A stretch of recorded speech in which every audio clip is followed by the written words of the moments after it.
Welcome to the Beau Show, the home of faith, family, and freedom.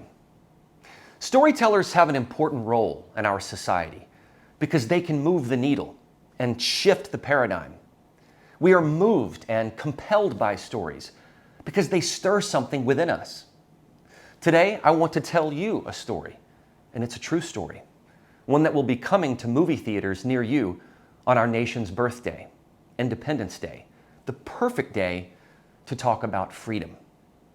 I had the chance to meet Tim Ballard recently, and that may not be a familiar name to you yet, but come July 4th, you may hear it a lot more.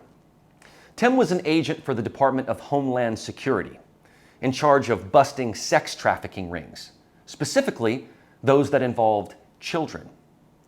While Tim took some satisfaction in catching child predators, he was never okay with the fact that more children weren't rescued, realizing that for every pedophile that he caught, there were hundreds more where that came from, which meant that there were thousands more kids where that came from. Children have become a commodity more prized than drugs, and the market for them has become overwhelming, with the United States being the prime consumer. As we head into our nation's Independence Day, we think about freedom. The freedom for us to live our lives and pursue life, liberty, and happiness. And shouldn't our children enjoy that same freedom? When children are abducted into sex trafficking, they lose their freedom. They have no protection. What if I told you that there are more people living in some form of slavery today than there were when slavery was still legal? Would that shock you? Well, it's true. And Tim Ballard made it his mission to rescue as many kids as he could, even jeopardizing his pension as a DHS employee so that he could go into rebel territory in South America to rescue child victims being sold into sex slavery. Tim's work is the subject of the upcoming film Sound of Freedom, which will premiere on July 4th and already has tickets selling at a rapid rate.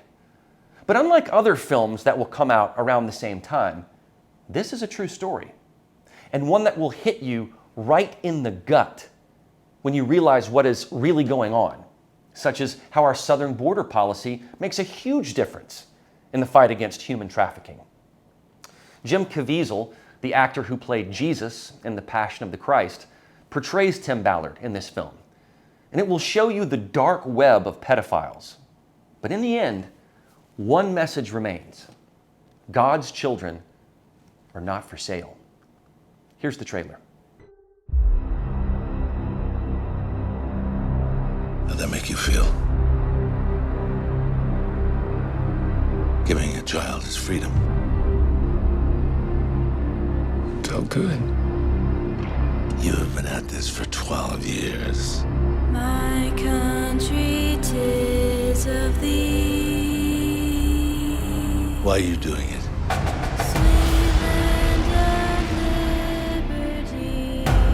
Because God's children are not for sale. It is the fastest growing international crime network that the world has ever seen. For Homeland Security, you know we can't go off rescuing Honduran kids in Colombia. This job tears you to pieces. And this is my one chance to put those pieces back together. And yet somehow you have failed to bring me one real-world lead. It's over, Tim. Close up and come back home. So you quit your job and you go and rescue those kids.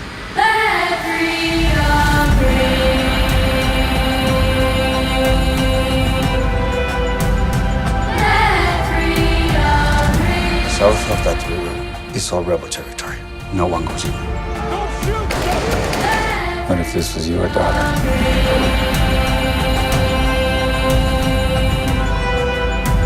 So, she's gone.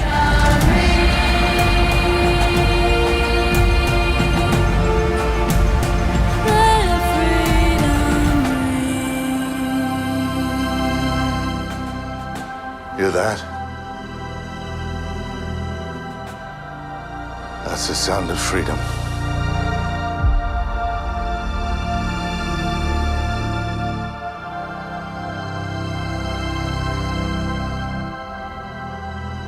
Sound of Freedom is one of those films that can legitimately change this world. So we want to ignite a fire in audiences and open their eyes to the dark reality of millions of children that need our help.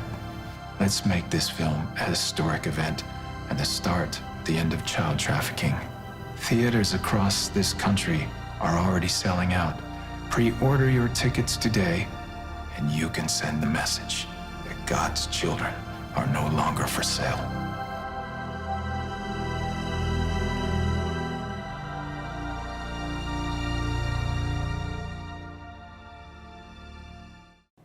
If you've heard a child playing and laughing, that is the sound of freedom. It's a sound of happiness, of beautiful dreams, of a life just on the cusp of so many opportunities. When I met Tim Ballard recently, I had so many questions for him. But you can tell that Tim has a big heart to hear the sound of freedom, something he helped deliver time and time again. I mentioned earlier that storytellers have an important role in our society. Sound of Freedom is one of those stories. All you need to do is go to angel.com/Sound of Freedom to get tickets. Even if you can't afford one, you can still get one. What is important is that you see this film and you make it possible for others to see it too. Here's my conversation with a real American hero, Tim Ballard. Tim, I've watched Sound of Freedom twice now, and it tells the true story of your work at the Department of Homeland Security, for which you caught a lot of pedophiles, but you were frustrated that more kids weren't saved, correct? Correct, yeah. Most of the cases we were doing, we had the software and techniques to find the end users, which was awesome. These are bad dudes who are looking to have sex with kids, but when you see so many kids in these videos, because you got to watch them, describe them, breaks your heart, well, you start wondering, where are they? How come we can't find them? So yeah, it was kind of devastating, actually, after years of that. Well, my understanding is that when you began training for trafficking in 2005, it was like uncharted territory. Tell me what happened when you were running one of those simulations. So I got sent to undercover school after the passage of a new law that was going to allow agents for the first time to go overseas to look for American pedophiles. So they sent me to undercover school, and the first thing they do is they put you into a scenario to see how you're going to do, and it's very stressful because they got cameras and people are watching. And there's a role player who's an undercover operator in real life, and they said he doesn't know what you're going to pitch him. And they said, okay, go pitch him kids. You want to buy or sell kids? And I got like a few minutes into it, and the guy stands up. He's like turning like gray, and he's just like out of roll, which means like cut. Like usually there's a problem. And he looks at the other trainers. He's like, what the hell, guys? I got a 2-year-old daughter. You know that? What are you doing? Pranking me or something? Like it was like, and I was like, what's going on? And that's when they came up to me. I said, Tim, like we don't really train people to learn how to be a trafficker or a pedophile. Like this is new. This is uncharted, and there was no curriculum. So I was kind of like, well, figure it out. That's kind of where I was left. Well, in the movie, Jim Caviezel plays you, and he says, God's children are not for sale. Did you actually say that in your work? And what revelation of faith did you have that provided that connotation of that it's not just kids, but God's children? Oh, I mean, I don't know that I ever said those exact words. In fact, watching Sound of Freedom, Jim actually ad-libbed a lot, and I remember thinking, I wish I'd said that when that really happened, because they're awesome scenes. But absolutely, I wouldn't do any of this without faith. I would, first of all, I'd be too scared. I find a lot of courage in the scripture. It's another ad-lib scene, our line from Jim when he's talking to a bad guy, and it's a real scene. But I didn't say this, but when he said it's better that a millstone be tied around your neck and you be tossed to the bottom of the sea. So I'm glad he ad-libbed that in there, because I think about that scripture often as a baseline for me to understand, like, Jesus will do anything for these kids, so I know he's on my side. You know what I mean? Like, and that gives me courage. That's a big part of my faith when I'm going into really dark, dangerous situations. Is I know where Jesus stands, and so I can trust he's with me. So the faith component is do or die for me. Some of the more recent things that we've heard about, of course, is like Epstein Island, and I want to know, what is the level of depth and notoriety of the web of pedophiles and the sex slave trade right now? It's oppressed. I mean, this Epstein thing has to be continually looked into, and new things are coming out all the time, right? And that's just really tip of the iceberg. The whole thing of sex addiction and the demand for children has to do with this pornified, sexualized world we're in, where everyone's addicted to porn, and it knows no bounds. Like you can't pigeonhole a profile like this is a pedophile. They're everywhere. I've arrested cops. I've arrested teachers, educators, professionals, and so yes, they're everywhere, and they are in power. There's no question about it. So there's a lot of oppression of the information. Why aren't we putting more into this? Like, Trump was he put. I was a Trump appointee, and this is not me being political. I'm just saying the guy put $300 million fighting human trafficking. And I was a witness to that. I was an appointee of the White House at the time on a council. The minute he leaves, it's gone. They don't even talk about it anymore. In fact, they open the southern borders, and they know they're contributing to it. I can't say it's ignorance anymore, because I've been in the rooms. I've briefed Kamala Harris. Like I have given testimony. And it's just falling on deaf ears? I used to think that, and I'm not a conspiracy theorist, okay, but they know what they're doing. They're putting other priorities first, like the border policy. They know exactly that what their policies are doing is hurting kids. There's no way they don't know that. There's no way they don't know that traffickers are taking advantage of this and bringing children into what we all know to be one of the top countries for child sex, us, the U.S. But they decided to prioritize what? A bunch of potential future voters for their party. I don't know why they're doing this, but it's heartless. And the only compassionate policy on this one is enforce and protect children. But that's why I wear this shirt, right? Put children first. Yeah. Yeah, children. Yeah, over politics. Yeah. Well, the film mentions that there are more children or more people in slavery today than there ever was when it was legal. How is that possible? Isn't that insane? That is insane. So there's the UN, the State Department, they estimate about 27 million people in slavery today. And you could add up all the people in slavery over the 350 years of the transatlantic slave trade, and there's still more people alive today than all of them combined. So slave labor is the most common, and then sex slavery number 2, and then organ harvesting. But it's everywhere, and it's growing, and it's the fastest growing criminal enterprise in the world. It's rivaling the drug trade at this point. So that's crazy. Well, my understanding is that once Disney bought 20th Century Fox, Sound of Freedom was dead because they didn't like the subject matter. Correct. So how did it get revived? Because Eduardo Verásteg's a hero. That's why.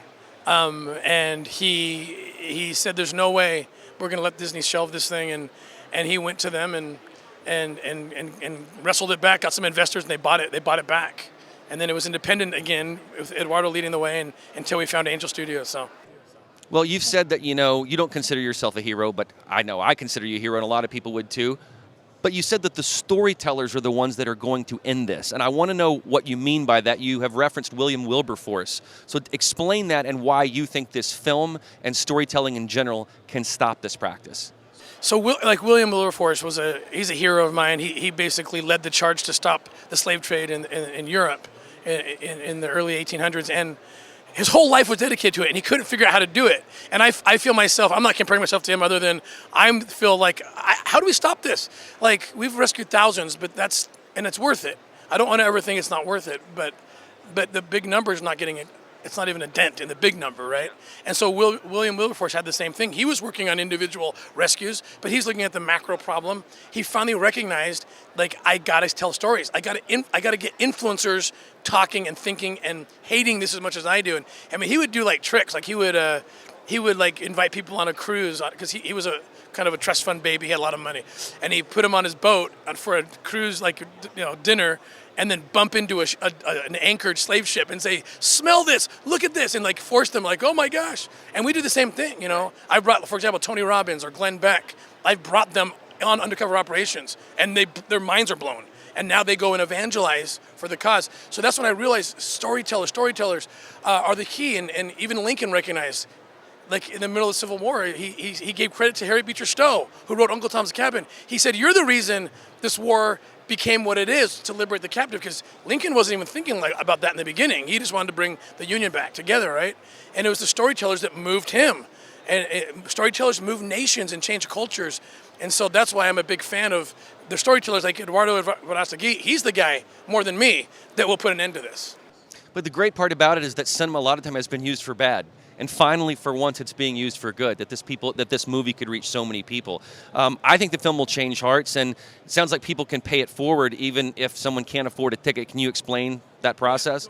Yeah, so Angel Studios has this amazing program. They're very cause-based. They're thinking, how do we get more people, even if, to get behind this cause? So they have a program where, even at the end of the movie, but even now, it's help someone else see this movie. And that's how The Chosen, they do the same thing with The Chosen, right? People can go on, there's no paywall. You can just go watch The Chosen for free because they know that the content's so powerful that people will want to help others see it.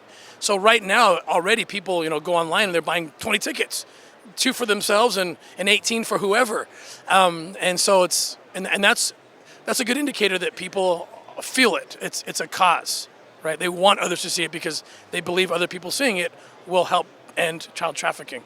And finally, Tim, what's something the average person can do? Obviously, they can go and watch Sound of Freedom. They can become aware of it, and it can get in their face the way William Wilberforce got in people's faces. But what do you think it's going to take to get this to change? Is it to get the film so aware so that Congress actually does something, so that the Biden administration, at least for the rest of its duration, does something? What is something everyone can do? So my hope is that so many people see this and they're so outraged that it's not a priority. There's like 5 drug agents right now in the U.S. government to every 1 anti-trafficking agent. That's completely backwards, right? So I still believe in our republic, and I believe that that loud voices can change things. But it takes loud voices, and we're not there yet. So when people get outraged and yell and scream, then they start moving. Then Congress starts saying, "Oh, we better do what the people want, and let's deploy more resources. Let's do more to fight this." So be the loud voice. Be the loud voice, yeah. Thank you, Tim. Thank you for your time and everything you've done. Thanks. Children over politics.